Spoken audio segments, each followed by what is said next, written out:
And despite the cold, we are here on the Factor Uncensored tonight. We want to thank you for joining us and thank you for staying up late. And of course, we all know love triangles can be messy and even deadly. Let's give you one of the worst out there right now.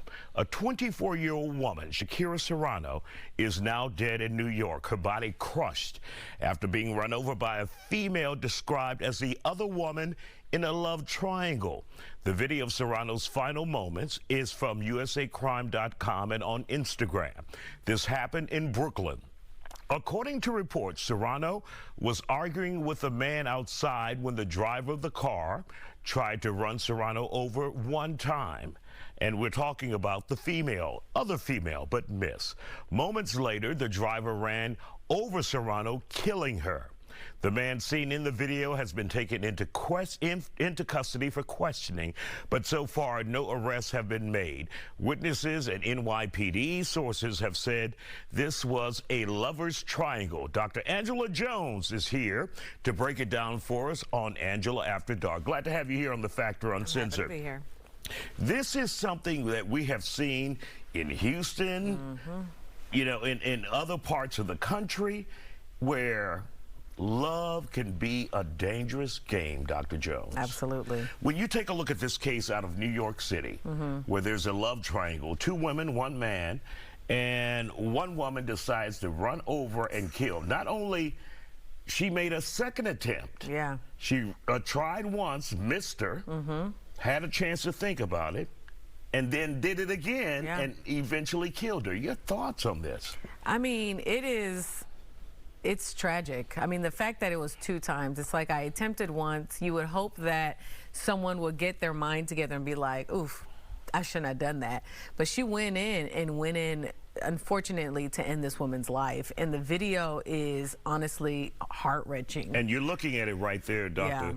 Jones, from Brooklyn, New York, where she ran over the woman with the car. And it's just, if you're paying attention, the woman is near the curb there as the car pulls in right there, and she will run over the woman right there. Oof. Yeah. Just mind-blowing. It's mind-blowing. And the saddest part is when you see him pick up the limp body off of the ground. It's a very hard watch. So I would tell people to be cautious when watching that video. But it is devastating to see that your feelings can get in the way of logic to the point that you are willing to end another person's life. Whatever the situation is, whatever, you know, how much you hate the person and how much I love this person, this is literally an example of leading only with emotions, no logic, no thought put into place. And it was just, it happened so quick, and this woman's life is over. And honestly, her life is over too, because once they catch her, that's it for her. I mean, it wasn't only like an attempt, like you went in and you're just like, no, let me try again to kill you.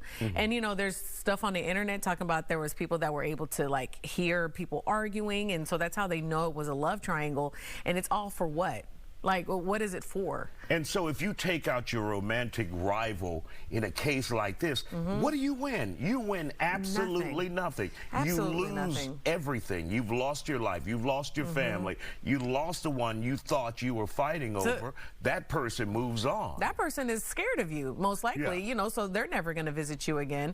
You've lost your life. Anything you've ever worked for, your family, you have destroyed so many people's lives just by one minute of action. So, you know, the thing is that if you are in a space where you're in a relationship or a situationship or a love triangle, and you feel that your emotions are going to get the best of you, you need to leave that situation, meaning like not only leaving the argument, but like leaving that relationship.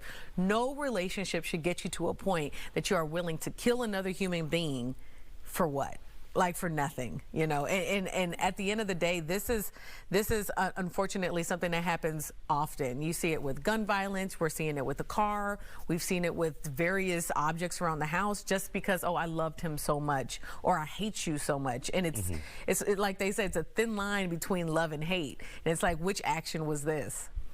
And when you interview or talk to or get glimpses of an individual who's committed such a heinous crime like this in a love triangle, in the beginning, they still think they're right. Yeah. Not until you get to court. Yeah. And you realize the gravity of what you've done and you're on trial. They still, in the beginning, think, and they're hyped up. Yeah. Like, well, she did this or she did that. Right. And so they still believe. What is that all about, to have that self-righteousness right after you have murdered someone? But it takes a while to come down to reality. I mean, it's pride, but you also want to be right. You want to have someone on your side to say, yeah, you were right to do whatever it is. But you have to remember, like, if I sit here and I can cuss you out, I can say whatever I want to you, close to your face. I don't even have to touch you. If I do not touch you and you hit me back, now you're in the wrong. It doesn't matter how much I agitated you, how many times I cussed you out or I have disrespected you. Once you take it to a physical place, or once you take it to a physical place with an object or whatever it is, you are now in the wrong. It doesn't matter if they called you whatever name in the book or they slept with your man. That doesn't matter. As soon as you take it to a physical place and you take it to violence, you're in the wrong. So it doesn't matter what you say in the court. And they're trying to doubling down so they can get like some kind of reasoning, like, I'm a good person because this person did this to me. And usually, I mean, usually all the time, often it's just like, yeah, but this person is dead. Right. You know, and so at the end of the day, your logic doesn't even matter. There is no logic, so. And in the last 30 seconds, how do you know if you're dealing with a person like this who could be that dangerous?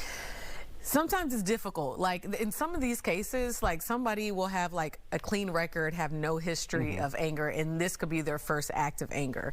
And that's usually in short-lived relationships, but usually you see signs of aggression, violence in a relationship, with the way they argue with you, if they throw things at you, or if they punch the wall. These type of things are signs that this person has a problem controlling their anger, and that is your moment to step away. Don't wait till that punch hits your face. Don't deal with those damn people. Right. Dr. Angela Jones, always good to see you. And thank you for joining us here on the Factor Uncensored tonight. Very important story because so many people go through this. Absolutely. It's a daily routine. You don't realize it's going to graduate to this. Thank you for joining us. Still ahead.